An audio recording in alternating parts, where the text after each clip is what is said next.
In Asia, doctors don't really go into full detail on what sort of blood tests you should do. Sometimes they may just do an ultrasound on you, but they wouldn't really order like a full complete blood test to look at your thyroid levels, to look at your FSH, LH ratio. They would usually go through like a simple kind of checklist or guidelines on what sort of symptoms these women are facing, and the primary one would usually be obviously insulin resistance. The second one is polycystic ovaries by ultrasound, and the third one is excessive hair growth and pretty much elevated testosterone levels. That is the usual guideline that's in the medical literature. And the 4 types of PCOS are commonly categorized as insulin resistant, inflammatory PCOS, the pill PCOS, the pill-induced PCOS, and the adrenal PCOS. It's important to know the type of PCOS you are because that would determine the kind of lifestyle changes that you have to take. The local community that I'm involved in now, well, as the founder of Excellent Wellness, we're a compounding pharmacy. On top of that, we also provide training to doctors on preventive medicine.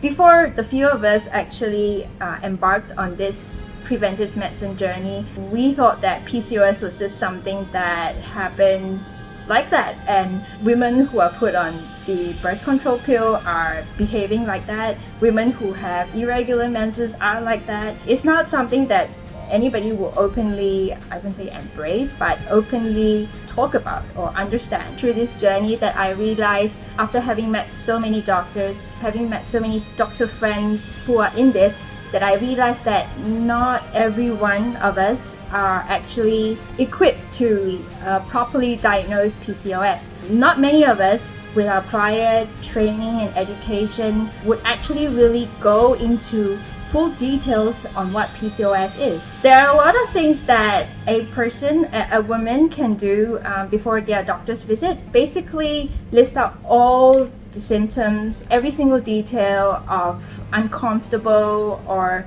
dissatisfactory feelings or symptoms that you have experienced for the past 5 to 6 years. What kind of blood tests that you should go for. Little details like that we will be sharing on our My PCOS website. It's very important that patients, sisters, girls are educated. They know what they should ask for when they see a doctor. They should stand up for what they believe in, because ultimately you know your own body. You should ask the right questions so that your doctor will be able to provide you that right kind of guidance.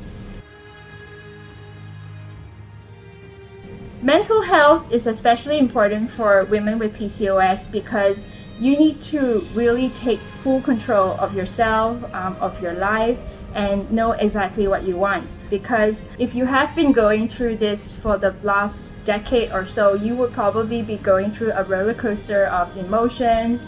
If you've been seeing so many different types of doctors and they have not been able to help you with your problem, you would also be dealing with a sense of loss, like you don't know what to do with yourself anymore. It's hard to educate your other half, your husband, your family members when they don't really know what's happening. And it's kind of cliche, I know, but we always blame it. It's always the hormones, it's all the hormones. I was diagnosed with PCOS back in 2016. My doctor just told me, oh, you have polycystic ovaries. And I said, oh, so what should I do?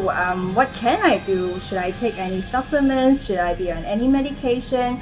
Obviously, these were the kind of first time questions anybody would ask. But she told me that there is nothing I can do. Obviously, I felt a little disappointed, but deep inside, I knew what I can do because of what I have learned and was taught before. Obviously, I had to go on to sort of like a self-discovery research on my own, reading up more articles online, looking up other stories of other PCOS sisters so that I could really put the pieces of the puzzle together with regards to my own health. As a sister, I think you probably can sense the kind of frustration I have for the medical community for the different types of people that we've come across in our life or in our journey trying to understand PCOS. If you're not comfortable with the doctor that you're seeing, if he or she is not giving you the support or advice that you are looking for, it's okay to change to another doctor, to seek a second opinion or even a third opinion, because